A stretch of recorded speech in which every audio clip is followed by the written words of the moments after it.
She rolled her eyes. "You'll never leave me, you need me too much." I just nodded. 2 weeks later, when she returned to find the lease transferred, my things gone, and my name missing from the joint bank account, she finally understood who really needed who. I, 31 male, have been methodically planning my exit for months. My girlfriend Veronica, 29, genuinely believes I'm helpless without her. She said those exact words to me 3 weeks ago during another one of her condescending lectures about how I'd fall apart without her guidance. We've been together 4 years, living together for 2. What started as her being helpful slowly morphed into complete control. She manages our finances, I'll explain the quotes later, picks my clothes, decides our meals, even filters my friend group. According to her, I'm too scattered, too trusting, too naive to handle adult life. The breaking point came 6 months ago. I'd gotten a promotion at work, senior analyst to team lead, 20% raise. Came home excited to celebrate. Her response? "Oh, sweetie, are you sure you can handle that? You know how you get overwhelmed. Maybe you should tell them you're not ready." When I said I was definitely taking it, she sighed like I was a child insisting on touching a hot stove. That night, she called my boss, she had his number from a company barbecue, to discuss concerns about my stress levels. He told me the next day, confused why my girlfriend was trying to talk him out of promoting me. That's when I started planning. See, Veronica created this whole narrative where I'm the helpless man-child and she's the suffering saint keeping me functional. She tells everyone, friends, family, random baristas, how much work I am. Eye rolls and knowing looks whenever I speak. "That's why I handle the money," she'd say, patting my hand. "Numbers confuse him. The thing is, I have a master's in data science. Numbers literally pay my bills." But I let her believe her own hype while I quietly got my affairs in order. About the joint bank account, it's not actually joint. She demanded access to my finances early on to help manage things. I gave her my login info but never added her as an authorized user. She thinks she's on the account because she uses my credentials. Legally, it's solely mine. She's never checked the actual paperwork. 3 weeks ago, we were at her sister's house. I mentioned maybe getting my own place when our lease ends, just thinking out loud. She actually laughed. "You, living alone? You can't even remember to buy toilet paper without my lists. You need me too much to ever leave." She rolled her eyes at her sister, who nodded sympathetically. Men, they agreed. I just nodded, didn't argue, let them have their moment. What Veronica didn't know, I'd already been approved for my own apartment, movers were scheduled, new bank accounts were opened, lease transfer paperwork was ready. See, Veronica works in pharmaceutical sales, travels constantly. She had a 2-week conference coming up in Vegas. Perfect timing. She left last Tuesday morning, making sure to leave me detailed instructions for existing without her. Meal prep in labeled containers. Daily schedule printed out. Emergency contact list. Her mom, her sister, her best friend in that order. Reminded me 3 times about the automatic bill payments she'd set up from our account. "Try not to burn the place down," she said, kissing my forehead like I was 5. "I'll do my best," I replied. The second her Uber pulled away, I initiated phase 1. Update 1, holy hell, the entitlement is even worse than I imagined. Started with the bank. Logged in, changed my password, removed her saved devices. Then transferred everything except $1,000 to my new account at a different bank. Left that grand as a cushion so automatic payments wouldn't bounce before I could update them. Not my problem if she didn't notice. Next, the apartment. Our landlord, Lester, is a good dude. I explained the situation, showed him the lease, only my name. Veronica never wanted to be tied down, legally. He'd been wondering why she acted like she owned the place when she wasn't even on the paperwork. Transfer was simple. Gave notice I'd be out by month's end, forfeiting my deposit to break the lease early. Worth every penny. Movers came Thursday, took only what was mine, which turned out to be most things. The TV, mine. Couch, mine. Bed, mine. Gaming setup she always complained about, obviously mine. Kitchen stuff, mostly wedding gifts from my side. Left her personal items neatly organized. Her clothes, toiletries, the meditation cushion she never uses, her vision board. Even left the kitchen table, hers, with a nice note. Took only what's mine, best of luck.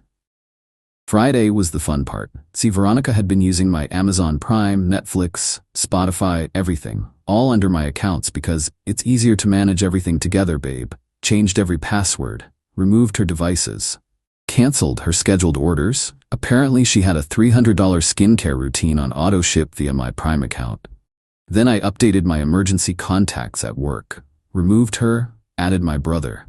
HR mentioned they were relieved. Apparently she'd called them multiple times about my stress levels and concerning behavior, aka me being successful.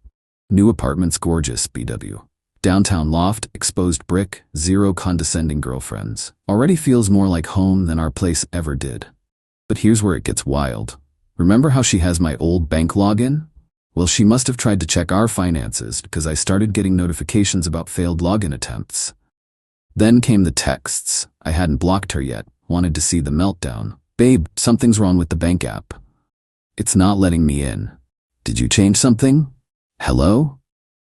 This isn't funny. Fix it. I responded once, changed my password for security. You never had authorization to access my account anyway. Radio, silence. Then, about an hour later, what do you mean your account? We've been together 4 years. I manage our money. You can't just cut me off. Me, I didn't cut you off from your money. That account only ever had my name on it. You have your own accounts, right? More silence. Then the calls started. Declined them all. She left one voicemail, trying to sound calm, but her voice was shaking. Hey babe, I think we're having a misunderstanding. Call me back so we can sort this out like adults. You know how confused you get about financial stuff. Confused? Lady, I analyze data patterns for a living before moving to management. But, sure, numbers hard. Saturday she must have called her sister because I got texts from Natasha. What did you do? Ronnie's freaking out. She says you stole her money. You can't just abandon her while she's working. Me, I moved my money from my account to another one of my accounts. If Veronica needs funds, she has her own salary. You know she has expenses, her car payment, her credit cards. How could you be so cruel? Why were her expenses coming from my account? No response to that one. The real explosion came Sunday. Veronica tried to buy something in Vegas, and her card got declined. Not my card. Her card. Turns out, she'd been using my account as her personal piggy bank and letting her actual salary just sit there, accumulating late fees on her own bills. I'm stranded in Vegas because of you. My card got declined at a business dinner.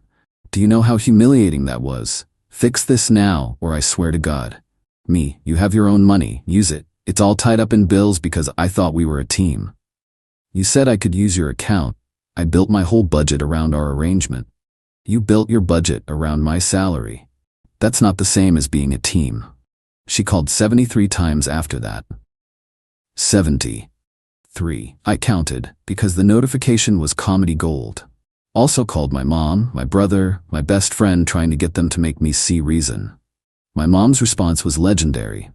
Sweetheart, a real partner doesn't need to sneak into your bank account. She played a stupid game and won the stupid prize. Bro just texted me laughing emojis and, finally! Best friend Mike sent me a gif of someone throwing confetti. But Veronica wasn't done. Oh no, this is where the entitlement went nuclear. Update 2. Veronica cut her trip short. Showed up at the apartment Wednesday night, ready to do damage control. Used her key, walked in and found not what she expected. I got a call from Lester, landlord, around 8 p.m. Hey man, your ex is here having what I'd call a moment. Cops might get involved. Thought you should know. Rushed over. I'm only 15 minutes away now. Found 2 patrol cars outside. Veronica was in the lobby, mascara everywhere, yelling at the officers about theft and abandonment and domestic abuse. Cop man, you're not on the lease. I live here. My boyfriend stole everything. Cop 2, the landlord says only a Mr. Me is on the lease, and he gave proper notice to vacate. We've been together 4 years. That's when she saw me walk in. The look on her face went from rage to manipulation so fast I got whiplash. Baby, thank God. Tell them this is a misunderstanding. Tell them I live here. Me to the cops. She's not on the lease. Never has been. I gave proper notice and vacated after she left for a business trip. All her belongings are inside, untouched. Veronica. You can't do this. I manage everything. You'll fall apart without me. Cop 1 looking tired. Sir, do you want to press charges for harassment? Veronica went pale. Me, not at this time. I just want to collect my remaining items from the storage unit and leave. Yeah, I'd left a few boxes in storage downstairs. Nothing important, just old textbooks and winter clothes. But I wanted witnesses for this next part. We all went up to the apartment, me, Veronica, cops, and Lester. Veronica rushed in first, and the wail she let out was, something. Where's the TV? Where's the furniture? What did you do? Me, I took my belongings. Your items are in the bedroom and bathroom. She ran to the bedroom. Another wail. Then the bathroom. Then the kitchen. You took the coffee maker? It was a gift from my sister. The Instant Pot? Birthday present from my mom. The good knives? I bought those. She spun around, desperate. You can't live without me. You don't even know how to cook. Lester piped up. Ma'am, he needs to get his boxes and go. You'll need to decide if you're taking over the lease or vacating. I need an answer by Friday. I'm not signing anything. This is his apartment. He has to come back. Cop 2. That's not how leases work. I got my boxes. As I was leaving, Veronica made one last attempt. Where are you even staying? You'll be back in a week when you realize you can't function alone. I'm good, thanks. You don't even know how to do laundry properly. Lester, under his breath, you dated this woman for 4 years? The cops escorted me to my car, probably to prevent further drama. As I drove away, I saw Veronica in the window, on her phone, probably calling in reinforcements. The text started again an hour later. Not from her. I'd finally blocked her. But from everyone in her orbit. Her mom, how could you leave our Ronnie homeless? Her other sister, you're heartless. She gave you the best years of her life. Her best friend, she literally managed your entire life and this is how you repay her? Her cousin somehow, wow, just wow, way to show your true colors. The narrative was consistent. Poor Veronica, abandoned by the helpless man-child she'd sacrificed everything to take care of. Then came the twist I didn't see coming. Veronica's dad reached out, not to berate me, to apologize. Son, I watched my daughter turn into someone I don't recognize, saw how she talked to you at family dinners, told her mother it wasn't right, but nobody listened to me. You did what you had to do. Good luck. Plot twist, even her own dad knew she was toxic. But Veronica wasn't done, not by a long shot. Update 3, y'all. The audacity of this woman knows no bounds.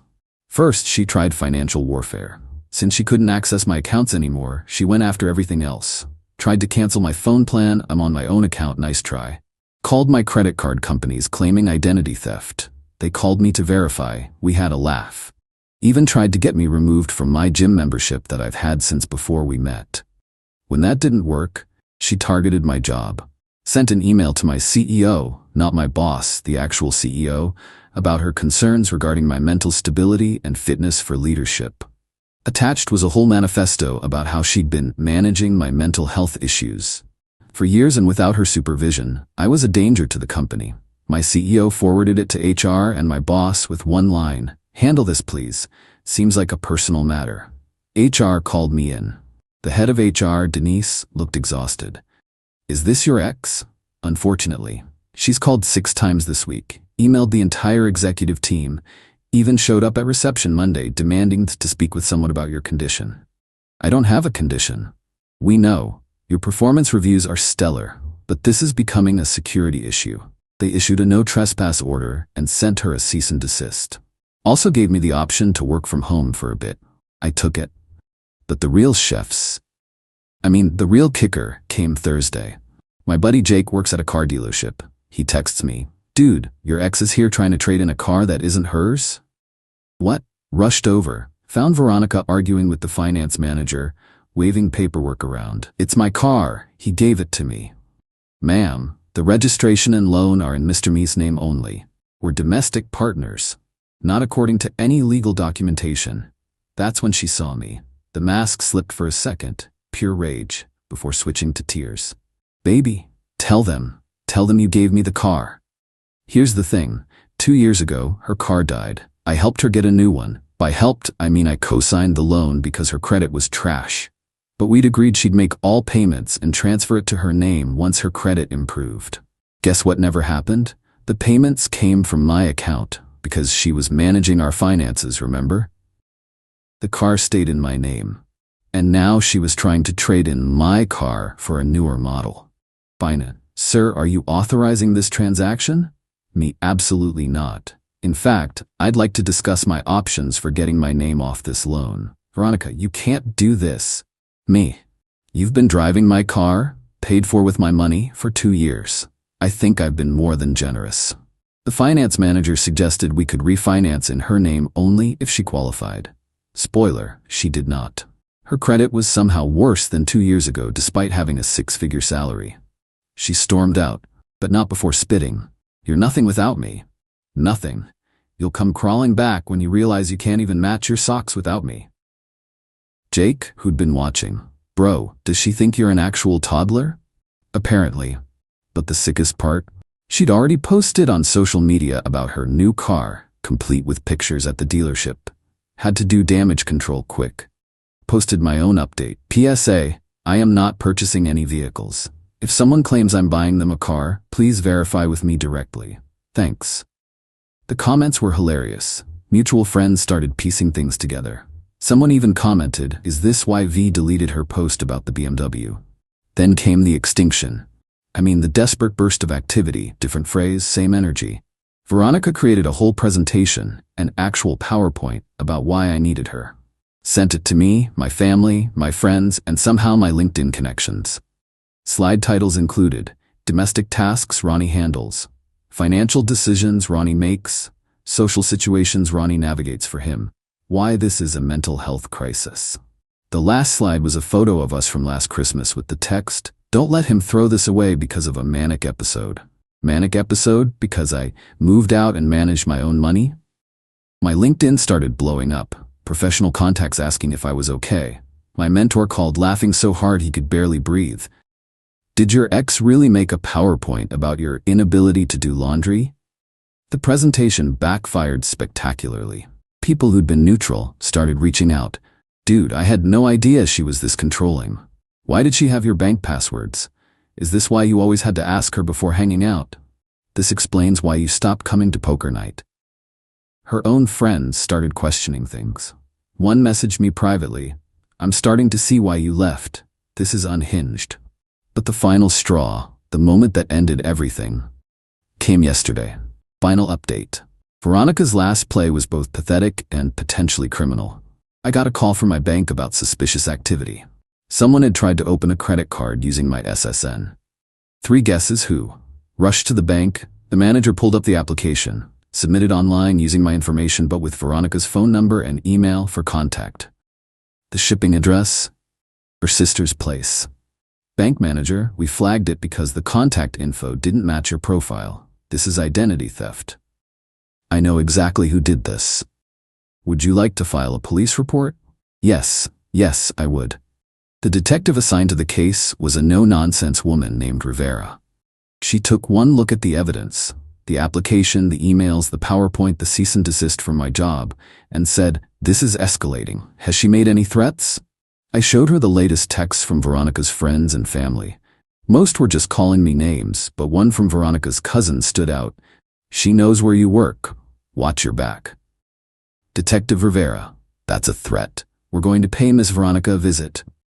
The arrest happened this morning. Veronica was charged with identity theft, harassment, and making criminal threats, thanks to her cousin's text.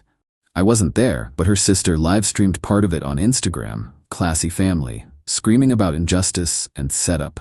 The comments on the livestream were not what she expected. Wait, she stole his identity? Girl, your sister needs help. This is what happens when you can't take no for an answer. He left. Move on. This is embarrassing. Veronica's mom called me crying, begging me to drop the charges. She's just heartbroken. She didn't mean it. She tried to open a credit card in my name. She's confused. You always handled the finances together. No, she handled my finances without my permission. There's a difference. Please, this will ruin her career. That's a consequence of her actions, not mine. Her dad texted me again. I'm sorry it came to this. We're getting her help. Please follow through with the charges. It's the only way she'll learn. As of now, Veronica is out on bail. She's been fired from her job. Turns out pharmaceutical companies don't like employees with fraud charges. She's living with her parents. Court date is in 2 months. I have a restraining order. My life? Fantastic. Promoted again. Turns out I perform even better without someone constantly undermining me.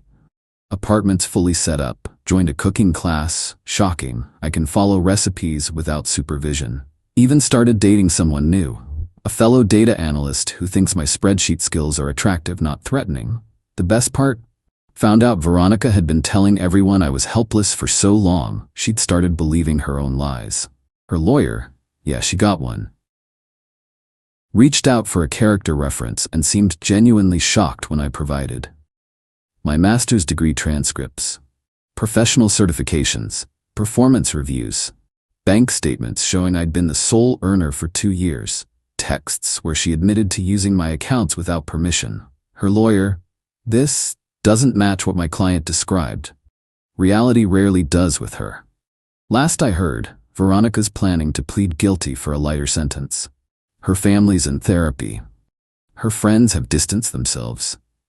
And that PowerPoint presentation has become legendary in my friend group. We do dramatic readings at parties now. The moral of the story? When someone tells you that you can't survive without them, they're usually projecting. They can't imagine life without controlling you. But here's the thing. Learned helplessness can be unlearned real quick when you're properly motivated. She was right about one thing though. I didn't need her. Needed her to show me exactly what I don't want in a partner. That lesson?